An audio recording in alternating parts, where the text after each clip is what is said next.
On a spring evening in 2013, a young man in central England was getting ready for a busy night. That evening, he was going to be working on an art project, one that he had been dreaming about for a very long time. At this point, he was running around making last-minute preparations. The whole thing required a fairly elaborate setup, including having some of the equipment he was using suspended from the ceiling, and he wanted to make sure that everything was perfect. Now, in the end, the project would go exactly as the man had hoped, but that was the problem. You see, this entire situation was not at all what it seemed, and it had been deliberately planned to mask an awful secret. The incredibly disturbing truth about this man's secret, as well as what was actually going on that evening, is what today's case is about. As always, my name is Nigel, I run this channel with my good friend Luke, and welcome back to Crime Zone. A reminder, if you do find today's video interesting and informative, be sure to like and subscribe for more true crime stories told with a mysterious and suspenseful vibe. With that out of the way, let's dive in.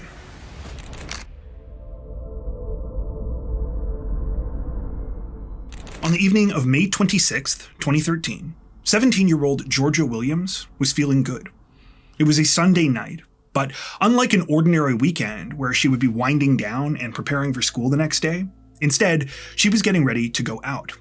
That upcoming week was her spring half-term break, so she was off from classes, and she already had a bunch of exciting things lined up that she planned to do with her free time. Georgia was born and raised in Telford, a town in England about 35 miles outside of Birmingham. Specifically, she was from an area of the town called Wellington, where she lived with her parents, Steve and Lynette, as well as her older sister, Scarlett. The family was very close and were also well known in the community, particularly because Steve was a detective constable with the regional police force known as the West Mercia Police. Anyway, at this point, Georgia was just a few months away from her 18th birthday, so a pretty pivotal point in her life. It's a time that many young people understandably find difficult and stressful. Choosing what you want to do with the rest of your life can be pretty overwhelming. But Georgia was not worried. She had a clear direction and a path that she was working towards. Her goal after finishing school was to become a medic with the Royal Air Force. Georgia's family was not at all surprised by her choice. From the time that she was a girl, she was very outgoing, athletic, and extremely bright. She was always involved in some organization or activity, whether it was sports, air cadets, or taking on leadership roles at school. Because of that, and the fact that she was an exceptional student, she had even been selected as head girl at the secondary school she attended. Georgia's decision to join the RAF and become a medic also came from another place as well, though. You see, while she was quite popular and had a very large circle of friends now, things hadn't always been that way for her. When she was in primary school, she was bullied pretty badly, to the point where her parents had even offered to let her switch schools. But Georgia refused to give in. She told her mom and dad that nothing would ever change if she backed down, and she was right. The experience taught Georgia two things about herself. First, that she was incredibly resilient, but even more than that, she realized that when given the chance, she wanted to be the kind of person that was in a position to help others. Since then, Georgia had taken every opportunity in her life to live this principle. All the way through secondary school, she was part of programs that helped students who were victims of bullying. And outside of school, if there was ever someone who Georgia felt like was being left out or picked on, she would try to show them the sort of kindness and friendship that she knew she would have wanted when she was struggling. Speaking of which, that brings us back to the night of May 26th, 2013. I mentioned before that Georgia was going out that evening. Well, she was going to meet up with one of her friends, Jamie Reynolds. Jamie was 21, so a few years older than Georgia. He'd actually gone to school with her older sister Scarlett, but the two of them never really knew each other all that well growing up. In fact, Jamie didn't have a ton of friends in general. He was sort of an outcast. He didn't have a bad reputation or anything. Really, most people didn't know much about him at all other than he was polite and sort of quiet. But suffice it to say, he was a bit of a loner. Georgia met Jamie when they were both working at the same shop in Telford. When Georgia got the job, she quickly made friends with a bunch of the other employees there, and pretty soon she was being invited to hang out with them outside of work, too. Of course, Jamie wasn't part of that main group, so he would normally get left out. But Georgia being Georgia, she always did her best to include him, and as a result, they struck up a friendship. As Georgia had gotten to know Jamie better, he started opening up and sharing more about his hobbies and interests. He told her about how he felt stuck in this dead-end job, but that he also knew that he wanted to do something more with his life. His real passion was photography, and his hope was that one day he could become a professional. Being the good friend that she was, Georgia encouraged Jamie in whatever way she could. So recently, when he had asked her to help him out with a special photography project, she said yes, and that's what she was doing that night. Jamie had this whole idea for a photo shoot. He said that he would work out all of the logistics and set everything up at his parents' place. All Georgia needed to do was come over and be the model for this concept he was working on. Now, the timing wasn't exactly the most convenient for Georgia. She was off from school, but her schedule was pretty full for that coming week. That day, her grandparents were also over, and she was having a good time hanging out with them and the rest of her family. Even Georgia's parents could tell that she didn't really want to go, and they kind of said to her, "Why don't you just cancel and spend the night relaxing?" But Georgia felt that she had made Jamie a promise, and she wanted to stick to her commitment. Plus, she figured this would only take a couple of hours.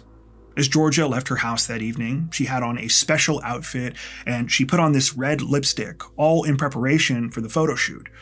Her parents said, "Wow, you look great. I hope everything goes well."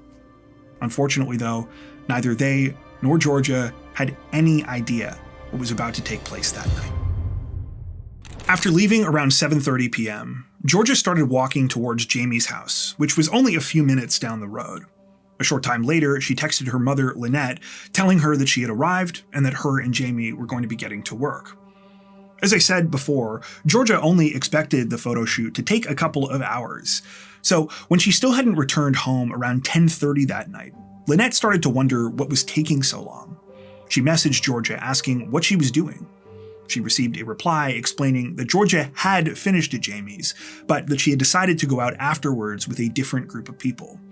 The text read, quote, "I've left with some friends. I'm going to be out for a while. I'll see you later." With her mind put at ease, Lynette went to bed. However, the next morning, when Lynette woke up, she realized that Georgia still wasn't home. Staying out all night was not something her daughter normally did, and so Lynette texted Georgia asking her, what's going on? But once again, she got a reply saying that everything was okay. Georgia had just ended up hanging out with everyone later than expected, and she decided to stay at one of her friends' places. She said she was totally fine and that she would see her mom later, but that the battery on her phone was dying, so she probably wouldn't be texting much until then. Now, this kind of annoyed Lynette. Georgia was normally a lot more responsible and communicative when it came to telling her what her plans were, but at the same time, she knew that this week was kind of different with Georgia being off from school.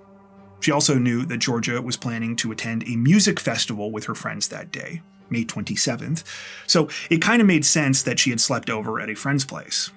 Lynette figured a bunch of them were together and they were probably going directly to the festival from there.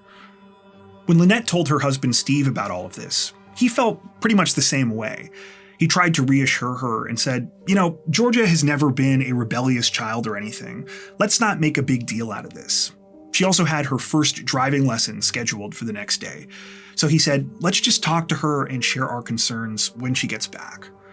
But as the day wore on, Steve and Lynette didn't hear anything from Georgia again. Yes, she had said that thing about her phone being low on battery, but pretty soon that evening had rolled around, and there was still no sign of her. And that's when things started to get scary. You see, when Steve and Lynette began reaching out to some of Georgia's friends to figure out when she might be back, they learned that none of them had any idea where she was either. Not just that, but Georgia had never made it to the music festival that day. Upon learning this, one of the first people that Steve and Lynette contacted was Jamie Reynolds, but he said that he hadn't seen Georgia since the previous night. He told them that Georgia had mentioned she was meeting up with some other friends after they were done with the photo shoot, but that was all he knew. He offered to help look for Georgia, though, or see if he could reach out to some other mutual acquaintances to find out if anyone else had seen her. After a sleepless night of waiting up for Georgia and calling around to everyone they could think of, Steve and Lynette were forced to admit to themselves that something wasn't right here. And so early the next morning, May 28th, they reported Georgia missing to police. This was a strange experience for Steve especially. Obviously, it's hard enough to imagine having to deal with your child being missing. But remember, Steve was also a police officer himself. In fact, he worked with the Major Investigations Unit of the West Mercia Police. So the people he was reporting this to, and who would now be looking into George's disappearance, they were his friends and colleagues. That morning, officers came out to Steve and Lynette's home and gathered all of the information they could from them about what had happened so far. An investigation was launched, one that was aided by a search effort largely put together by George's friends and family. As they put up posters and handed out flyers, police, meanwhile, began by retracing George's steps. This led them to the last person who they could confirm had seen her before she disappeared, Jamie Reynolds. But when police actually went over to the house where Jamie lived with his parents, they were greeted by an eerie surprise. Not only was no one there, despite the fact that Jamie had communicated with George's parents just a day earlier, he was now completely unreachable. Fortunately, there was one clue that investigators had to go on, and it would prove to be crucial in helping them to unravel what was going on here. The clue I'm talking about was a silver Toyota work van, which belonged to Jamie's stepfather. That van was missing from the driveway of the Reynolds home, and it was quickly determined that Jamie was almost certainly the person driving it. It turned out that while Jamie was unreachable, the rest of the Reynolds family was not. His mother and stepfather were on vacation in Italy, and Jamie's older sister was staying at her boyfriend's place. The sister, in particular, was able to share valuable information with police. She stated that she had gone back to the house briefly the previous morning, and that at the time, both Jamie and their stepfather's van were still there. That being said, she told investigators that she didn't know anything about George's disappearance, and as far as she was concerned, Jamie was acting normally while she was there. Police didn't really know what to make of this, but the timing of Jamie going missing right after Georgia seemed too strange to be a coincidence. They were even more convinced of this when they learned something else about Jamie, which caused them to be worried for George's safety.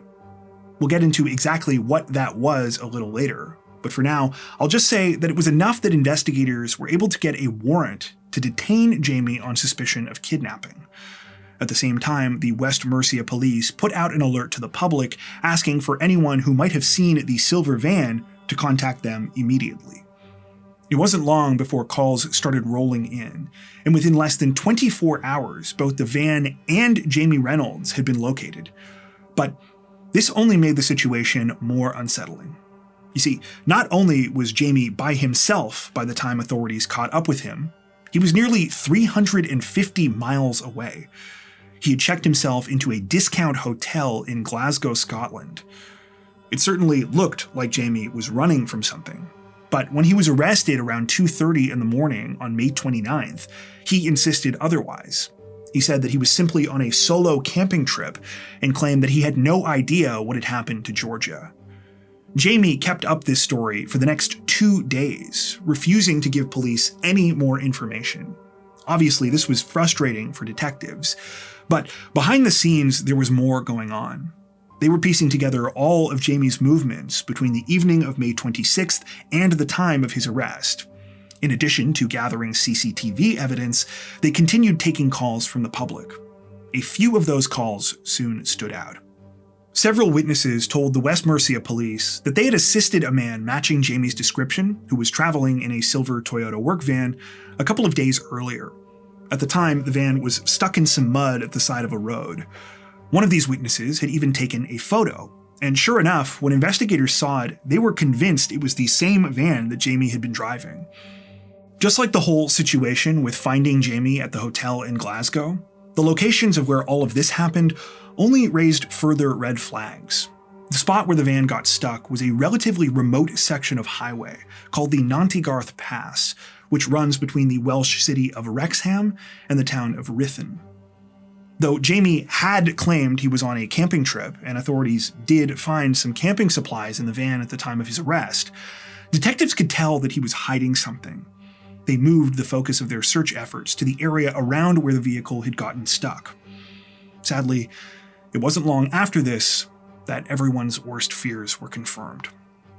On the afternoon of May 31st, so 5 days after Georgia Williams was last seen, a police team scouring a section of woods near the Nantigarth Pass made a heartbreaking discovery. Georgia's lifeless body had been dumped in a stream in the middle of the forest. She was completely unclothed, and almost no attempt had been made to hide or cover her remains. She had just been left there, exposed to the elements. It would soon be confirmed, based on her injuries, that she had been murdered. As you might imagine, the news that Georgia had been found dead was absolutely crushing for her family. But this was only the very beginning of the horrors that were to come. You see, while Jamie Reynolds continued to claim he'd done nothing wrong, police had since come across some very important and very disturbing evidence. In order to fully understand what that was, though, we have to go back to where all of this started, the night of May 26th. So before, I told you that Jamie had asked Georgia to come over to help him with a photography project that evening. It was one that he had been dreaming about for a while, and that he had put a lot of thought into. All of the details for the photo shoot, down to the outfit that Georgia was wearing, which consisted of a black leather jacket, leather shorts, high heels, and red lipstick, had been chosen and purchased by Jamie ahead of time. But here's the thing I didn't tell you. Jamie's dream was not to be a professional photographer. His deepest desire was something else entirely. And while he definitely was going to use his camera that night, this was mostly just a cover story so he could lure Georgia to his parents' house. It was also so that he could document what he planned to do next. When Georgia arrived that evening, Jamie greeted her and took her to this area on the upstairs landing of the house where he had everything set up for the photo shoot. The spot was right underneath the hatch to the attic, which was open. There was an oar that had been placed up inside there that was running across the opening, and directly underneath on the floor was a recycling bin. The final element to all of this was a rope. One end of that rope had been slung over the oar and secured to the banister on the stairs. The other end of the rope was suspended so it was hanging over the recycling bin and had been tied into a noose. Now, Georgia and Jamie had discussed the photo shoot ahead of time, so Georgia thought she knew what she was getting herself into. Jamie told her that the concept he was trying to work on was a simulated hanging, but he insisted it was totally safe. He said Georgia would be standing on the recycling bin the entire time, and he would just remove that later on in his editing software. Georgia understandably felt the idea was pretty strange, but she thought she knew Jamie and wanted to be a good friend. Unfortunately, she put her trust in the wrong person. After Georgia got up on the recycling bin and put the noose over her neck, Jamie initially continued pretending that he was simply getting the shots he needed for his project. He started snapping photos while giving Georgia directions on how he wanted her to model. We know this because of that evidence I mentioned a couple minutes ago. The evidence was a portable hard drive that was found in Jamie's possession at the time of his arrest. On it were all of the images that he had taken during the photo shoot. The first dozen images in the sequence were totally normal, or at least they were what Georgia Williams had agreed to. In the photos, she was smiling and posing while standing on the recycling bin. In photo number 12, which was timestamped at 8:20 p.m., Georgia still did not show any sign of alarm, but her arms were now also handcuffed behind her back. The image was notable for another reason, though. It was the last one where Georgia was alive. At some point, shortly after this, Jamie pushed Georgia off the recycling bin and kicked it away so she could no longer support herself. He then grabbed the other side of the rope that was around her neck and began pulling as hard as he could. He did this until she was dead. I wish I could tell you that this is where things ended, but sadly, that's not the case. There were many more photos on Jamie's hard drive. They showed how, after killing Georgia and removing her clothing, he had spent the next several hours repeatedly violating her body. Jamie had also posed with Georgia's body in almost every room of his parents' house. In order to cover up what he had done, Jamie sent those texts to Georgia's parents and to other people close to her to make it look like she was still alive.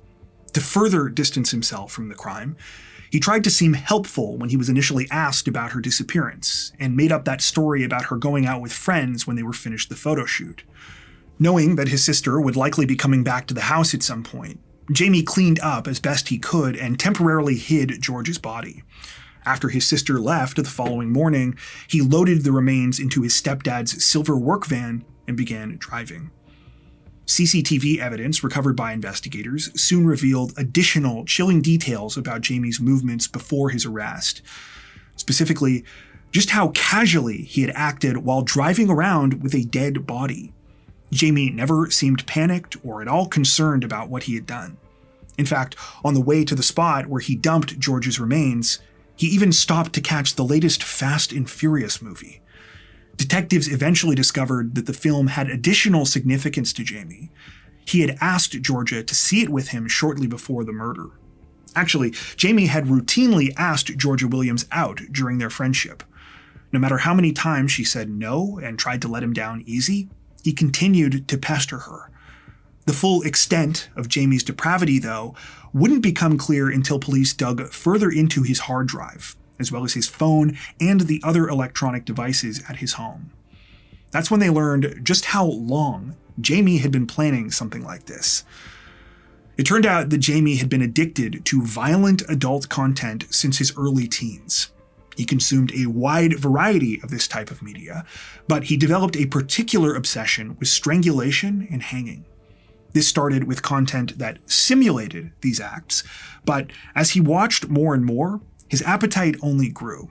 As he got older, he started spending large amounts of his time on some of the darkest corners of the internet.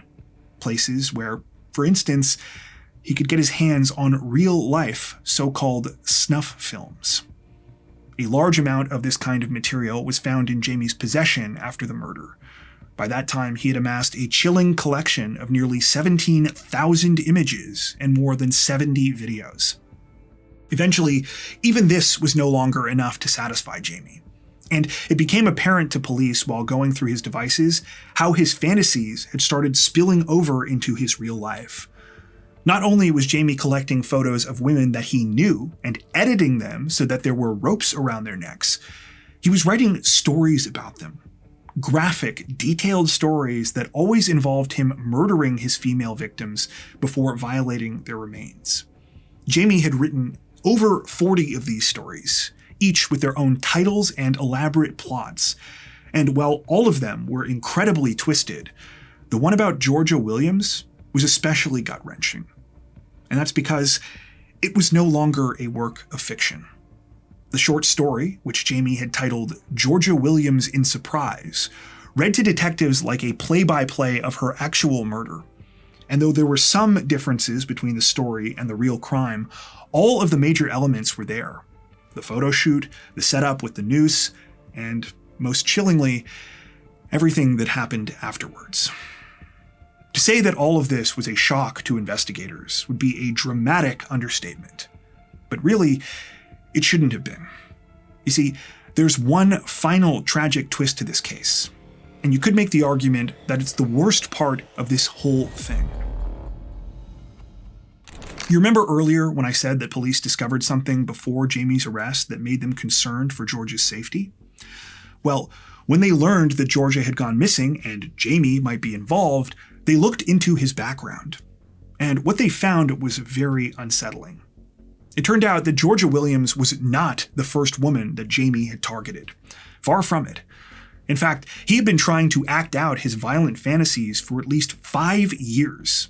And just like those stories that Jamie had written, the details here were hauntingly familiar. In 2008, when Jamie was just 17, he had carried out a nearly identical attack on a 16-year-old girl. After luring her to his parents' place under the guise of taking photos for an art project he was working on, he tried to strangle her. In that case, the teenage girl felt that something was off, and she refused to follow Jamie to the area of the house where he was trying to take her. She managed to fight him off and escape, though she was left with injuries and swelling to her neck. In 2011, Jamie was involved in another incident with a female coworker. Jamie was obsessed with the woman and had been asking her out repeatedly, to the point where she finally complained to their manager. Jamie was so enraged by this that he angrily confronted her in the parking lot before deliberately reversing his car into hers. Finally, in February of 2013, so just 3 months before George's murder, Jamie lured yet another young woman to his parents' home using the fake photo shoot plan. Once she was inside, he locked the door and claimed that he didn't know where the keys were, telling the woman that she should just spend the night with him. Jamie only let her go after she started screaming and threatened to jump out of a window. But still, the woman was trapped in the house for nearly an hour. While it's unclear exactly what happened following that third incident, West Mercia police were well aware of the first two. The first attack in particular resulted in an investigation, one that uncovered Jamie's addiction to violent adult content and the fact that he was drawing nooses on photos of women that he knew. Jamie's parents were actually very forthcoming from the sounds of it. They brought a lot of this information to detectives and said that they didn't know what to do. They had tried to get their son help and had attempted to cut him off from the chilling and often illegal content he was accessing on the internet, but they had not been successful. Police responded to all of this by giving Jamie what's known as a final warning. While this is technically a formal caution, these are only supposed to be used for minor offenses. They're an alternative to prosecution, meaning that no further action was taken. Given Jamie's history, it's even harder to understand how authorities handled that second incident with his coworker. While it should have been clear to anyone who was paying attention that this was stalking and harassment, instead, at the time it was treated as a simple traffic incident. As if this weren't bad enough, Jamie's cell phone records showed that throughout the entire 5-year period leading up to George's murder, he had never stopped trying to carry out his sick plans. By the night of the killing, he had even arranged backup victims in case Georgia canceled on him. His messages showed that he was communicating with at least 2 other women who he had also asked to come to his parents' house to help him with his photography project. So, yeah, needless to say, this all looked terrible for the West Mercia police. It was obvious that Jamie Reynolds had all the warning signs of a serial killer in the making, and largely due to their lack of action, essentially, he had been allowed to keep honing his skills until he had claimed the life of an innocent person. The fact that there weren't additional victims was due more to Jamie's own careless mistakes than anything else. When the full truth about all of this came out, Georgia Williams' loved ones were devastated, but no one was hit harder than her parents, especially her father, Steve. Not only was he left to process all of the horrific details of what had happened to his daughter, he also had to contend with the fact that his own police department, the one that he worked for, had failed him and his family. I have to say, some of the most honest and heartbreaking commentary about this case I came across during our research was from Steve Williams. In interviews, he has talked candidly not just about his grief, but about what it feels like to be on both sides of the worst kind of police interaction you can have.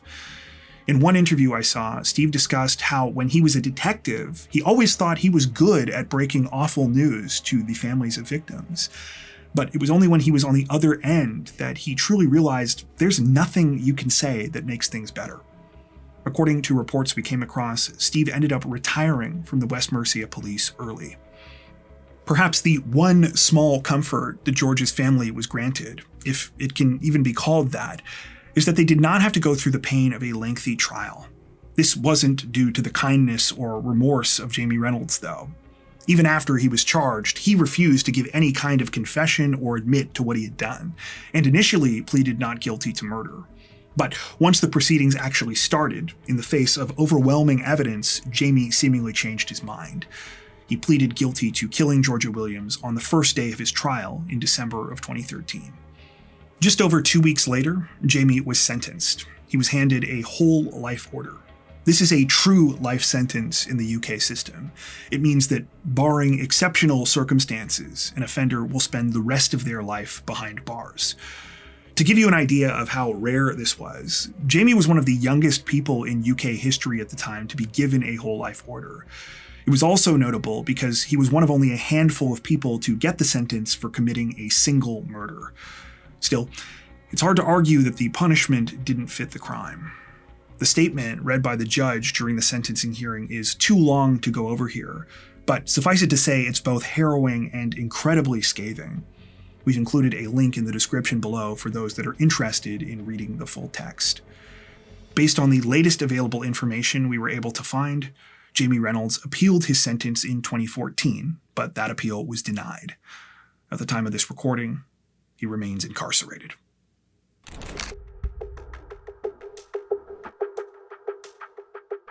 I'm going to try and keep this brief because I don't think there's really that many loose ends with this case, but one thing I did want to briefly touch on was the whole situation with the West Mercia police and their handling of Jamie Reynolds before George's murder. As you could probably guess, when the news about Jamie's background was made public, many people were angry. And partly due to public pressure, it was announced in 2014 that an investigation would be launched into the West Mercia police's prior interactions with Jamie. As a result of that investigation, at least 8 officers and staff members from the force were served with misconduct notices, and several were officially disciplined. But as far as we can tell, ultimately that was it. Understandably, George's family was outraged by this. In a statement, her father, Steve, summed it up this way. Quote, "It was like kids having their wrists slapped by their head teacher. Then you watch TV and some child's been killed because a social worker didn't do their job, or the Met Police don't deal with one of their own properly, and he goes on to kill, and it makes you so angry." I've talked a fair bit about Steve throughout this video, but I want to make it clear that George's mother, Lynette, was just as present and involved in many of the interviews and other reports that we came across in our research. Actually, she wrote a whole book about her daughter's case and the police failings that led up to it.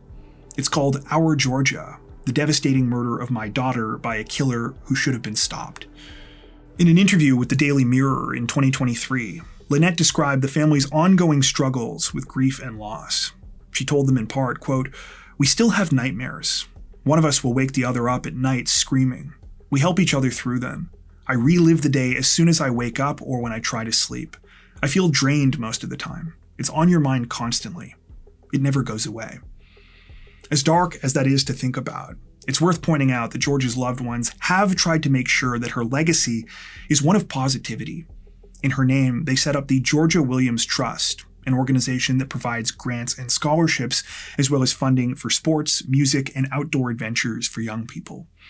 From the looks of the website, the organization has been going strong for many years, helping to ensure that Georgia Williams is remembered not just for the tragic way she died, but for the way she lived. Before we wrap up, we'd like to take a second to give a huge shout out to everyone who has made it this far into the video. Seriously, thank you so much for watching. If you found today's upload interesting and informative, we'd be honored if you'd consider liking and subscribing, as well as hitting the notification bell and selecting all notifications to stay up to date with our latest releases. If you're looking for additional ways to help support the channel, we'd love to have you join us over on Patreon. Patrons get ad-free and early access to all of our content, as well as 4 additional stories per week for each of our Crimes of the Week and Crimes of the Week International videos. You can learn more at patreon.com/crimezone, where you'll also find some of the fine folks whose names are currently on screen. All that being said, we understand that not everyone has the means to support financially, and that's totally okay.